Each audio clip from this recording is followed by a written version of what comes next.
Lancées le 29 janvier 2015, les excursions scolaires et universitaires initiées par l'ONG ETG, English for Tourism in Gabon, se poursuivent dans sa deuxième édition.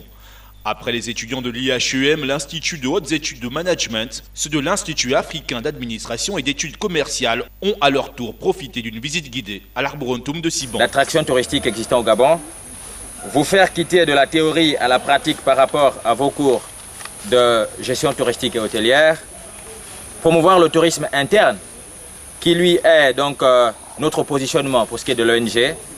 C'est donc le fait que, bien sûr le tourisme interne, c'est le fait donc que les résidents d'un pays donné voyagent à l'intérieur de ce même pays-là.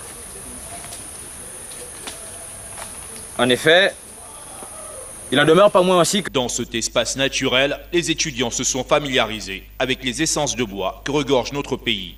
Non, c'est pas bien bon. Ici, vous avez l'azobé, autrement appelé le bois de fer. De fer. Donc, ça veut dire Cet enrichissement intellectuel a été suivi d'une visite guidée dans une entreprise hôtelière. J'ai acquis beaucoup de connaissances, notamment dans le secteur touristique, dont j'ignorais.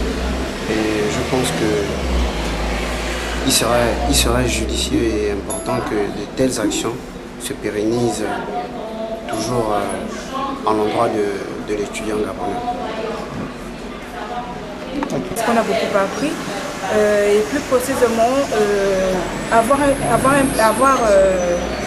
plus que nous sommes des étudiants, mais nous faisons plus partie, nous faisons plus la théorie, mais là, par eux, nous avons pu faire la pratique. Qu'est-ce que vous avez appris précisément? L'excursion s'est achevée par une conférence organisée au siège provisoire de l'ONG ETG, situé à Nzingayong, au sein de l'immeuble MCD. Au cœur des échanges avec les étudiants, le projet de l'ONG ETG, le festival d'éducation touristique bilingue du Gabon.